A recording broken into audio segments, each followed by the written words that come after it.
कैसे हैं आप सब? उम्मीद है आप सब अच्छे होंगे फ्रेंड्स। आप देख रहे हैं आपका अपना YouTube channel RK education class. मैं रोहिना। आज की वीडियो में हम डिस्कस करेंगे BA programme first semester education, शिक्षक की मूलभूत संकल्पना और विचार। इसका फर्स्ट चैप्टर की थर्ड वीडियो करेंगे हम, सॉरी फर्स्ट चैप्टर की फोर्थ वीडियो करेंगे। 3 वीडियो में ऑलरेडी अपलोड कर चुके हैं, आपने वो नहीं देखी चैनल के प्लेलिस्ट में जाकर देख सकते हैं।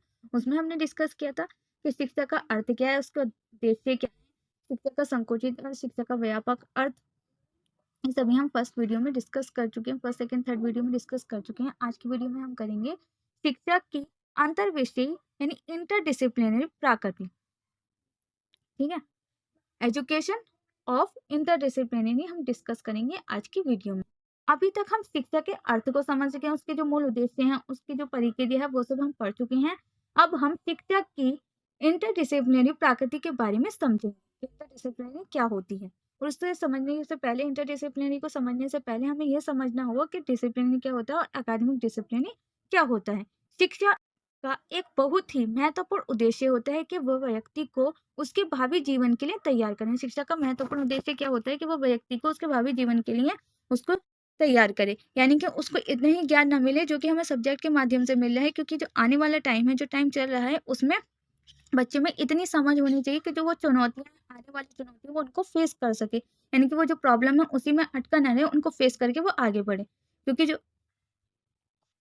जो टाइम चल रहा है उसमें जो प्रॉब्लम्स है उसमें ही बच्चा नहीं खड़ा रहे, क्योंकि जो सब्जेक्ट में पढ़ाया जाता है वही वहीं तक बच्चा सीमित रह जाता है। इसलिए उसको उसके बारे में भी बताना चाहिए कि जो उसके आगे सर्कमस्टेंसेस आ रहे हैं, जो परिस्थितियां आ रही हैं, उनको वो किस तरह से फेस करेगा। बच्चे के व्यक्तित्व में रचनात्मक पहलुओं की वृद्धि, जो कि आज के समय में सबसे ज्यादा जरूरी है।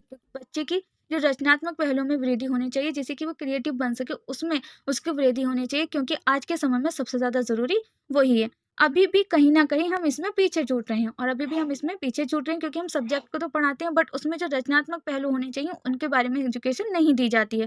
सिर्फ किसकी एजुकेशन दी जाती है कि कितने सब्जेक्ट पढ़ने हैं, आपको कौन कौन सा सब्जेक्ट पढ़ना है, उस सब्जेक्ट को रिलेटेड ही बच्चे की स्टडी कराई जाती है। लेकिन जो उसके रचनात्मक पहलू है, किस तरीके से वो सोचे, किस तरीके से वो अपनी प्रॉब्लम को सॉल्व करे, उसके बारे में एजुकेशन नहीं दी जाती। इसी में हम अभी भी पीछे छूट रहे हैं। निकट भविष्य में जब हमारे ज्यादातर कार्य स्वचालित हो जाएंगे और ज्यादातर कार्य जो है वो हमारे स्वचालित हो जाएंगे, तो क्या होगा, बच्चे का व्यक्ति का आकलन इस आधार पर नहीं किया जाएगा कि वह कितना जानता है, और व्यक्ति जो है उसका आकलन इस आधार पर नहीं किया जाएगा कि उसके पास कितनी नॉलेज है, कितना उसके पास ज्ञान है, कितना वह जानता है, बल्कि इस आधार पर किया जाएगा कि उसका आकलन इस आधार पर किया जाएगा कि ज्ञान को कितने रचनात्मक तरीके से अपनी वास्तविक दुनिया में समस्याओं को समझने और उसका समाधान निकालने में इस्तेमाल कर सकता है।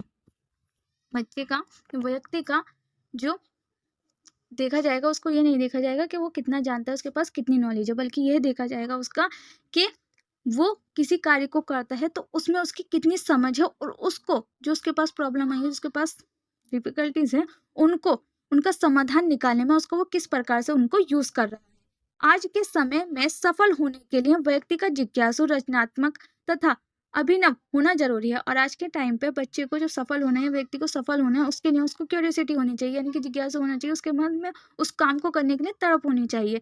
उसका रचनात्मक भी होना चाहिए, यानी कि किसी भी कार्य को हम जब भी करेंगे, किसी काम में हम क्रिएटिव हों,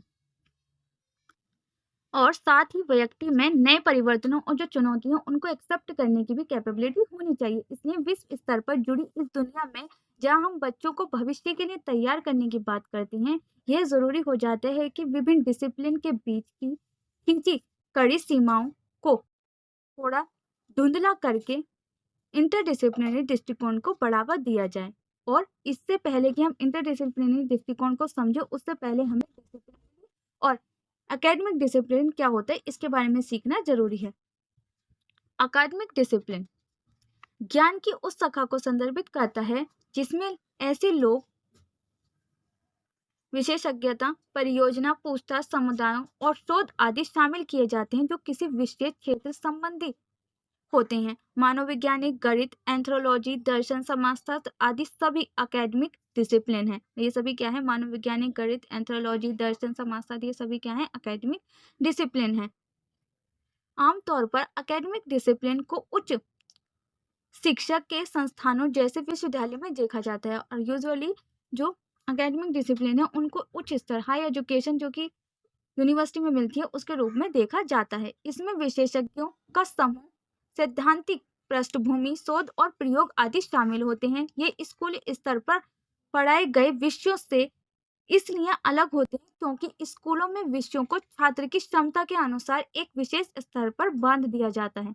क्योंकि स्कूलों में जो विषय होते हैं उनको छात्रों की क्षमता के अनुसार विशेष स्तर पर बांध दिया जाता है और इनमें शोध आदि के बहुत ही कम अवसर प्रदान किए जाते हैं और इसमें शोध आदि यानी रिसर्च के जो ऑप्शन होते हैं वो बहुत ही कम दिए जाते हैं। डिसिप्लिनरी पदनामों की उत्पत्ति 19वीं सदी की शुरुआत के दौरान जर्मन विश्वविद्यालयों में हुई। अधिकांश अकादमिक डिसिप्लिन जैसे राजनीतिक विज्ञान, समाजशास्त्र, सामाजिक विज्ञान और अन्य प्राकृतिक विज्ञान और प्रौद्योगिकी विषय जैसे भौतिक, रसायन, जीवन विज्ञान, जीव विज्ञान और इंजीनियरिंग आदि विषयों की उत्पत्ति 19वीं शताब्दी के मध्य से आखिरी के बीच हुई और विषयों की उत्पत्ति जो है वो 19वीं शताब्दी के मध्य से आखिरी के बीच हुई।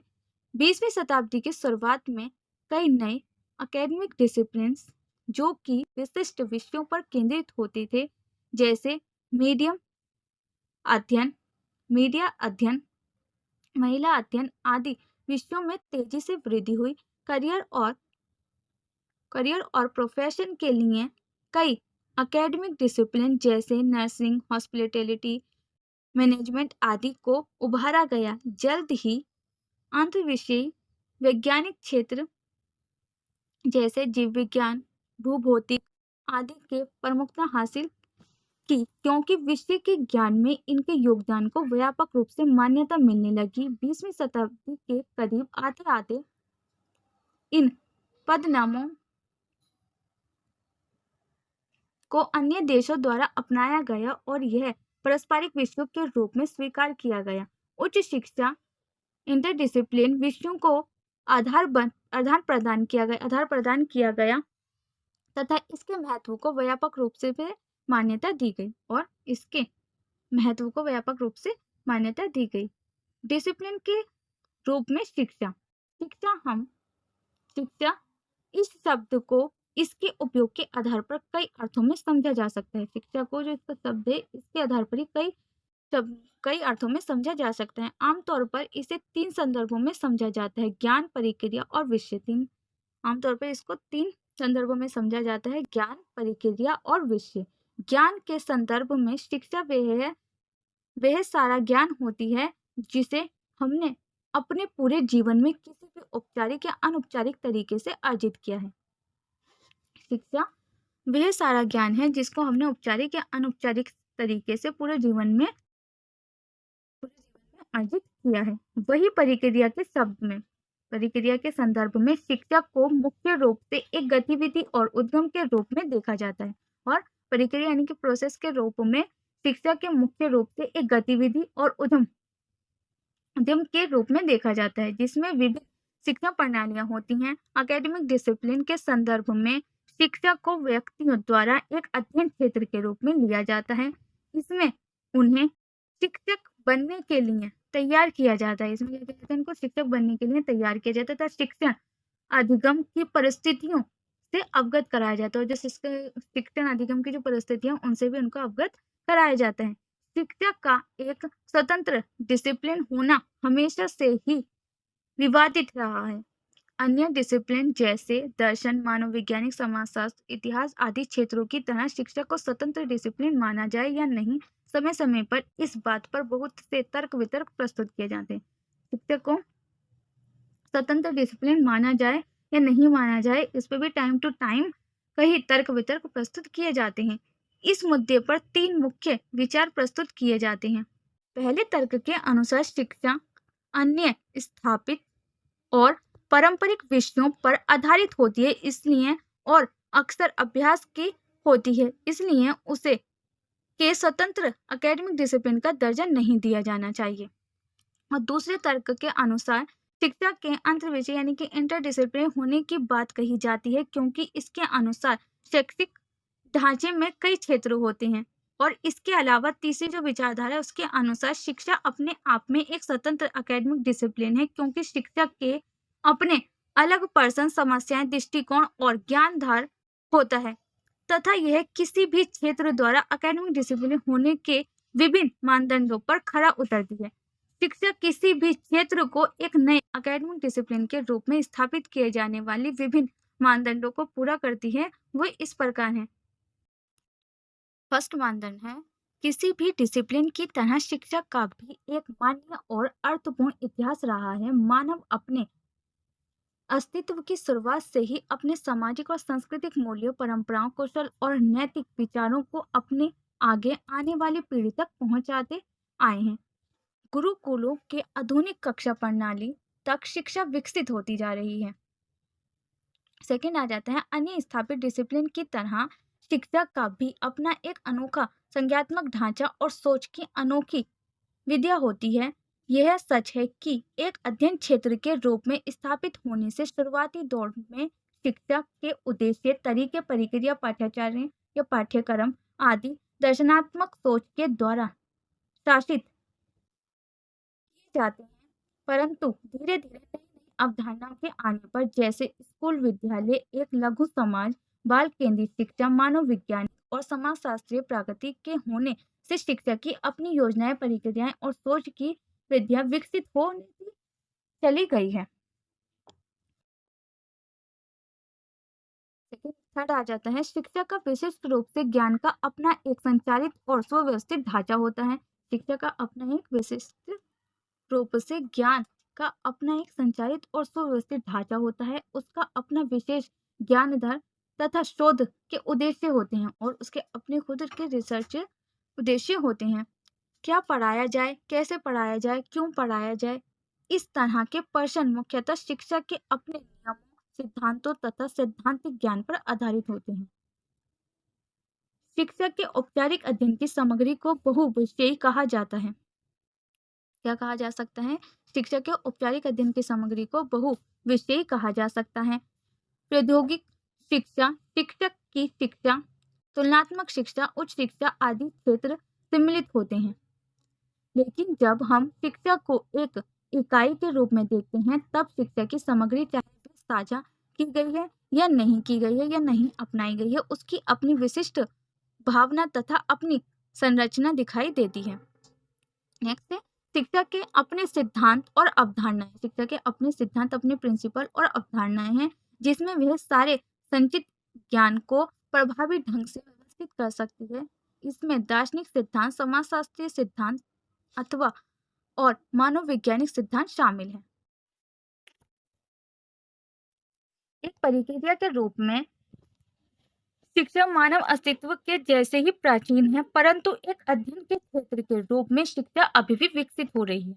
एक प्रक्रिया के रूप में शिक्षा जो है वो मानव अस्तित्व के जैसे ही प्राचीन है और एक अध्ययन के क्षेत्र में एजुकेशन जो है वो अभी भी विकसित हो रही है। शिक्षा द्वारा एक स्थापित डिसिप्लिन होने के मानदंडों के विरासतपूर्वक विश्लेषण के बाद इस बात में जरा भी संदेह या संकोच नहीं होना चाहिए कि शिक्षा अपने आप में एक स्थापित डिसिप्लिन है। जरा भी संकोच या संदेह नहीं होना चाहिए कि शिक्षा जो है वो अपने आप में ही एक स्थापित डिसिप्लिन है। अब हम शिक्षा की इंटरडिसिप्लिन प्रकृति के बारे में चर्चा करेंगे, परंतु उससे पहले हमें समझना होगा कि जब हम शिक्षा के इंटरडिसिप्लिन की प्रकृति की बात कर रहे हैं, तो हमें शिक्षा को किस संदर्भ में समझ रहे हैं, ज्ञान, प्रक्रिया या अकादमिक डिसिप्लिन के रूप में।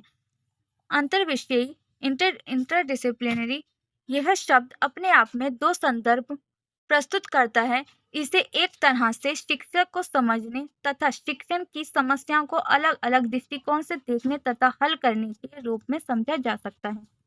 वही दूसरे संदर्भ में इसे किसी भी व्यक्ति द्वारा अर्जित किए हुए ज्ञान को अलग अलग विषयों में आवश्यकता अनुसार इस्तेमाल करने तथा अपने जीवन की जटिल समस्याओं को सुलझाने में सक्षम होने के रूप में समझा जा सकता है।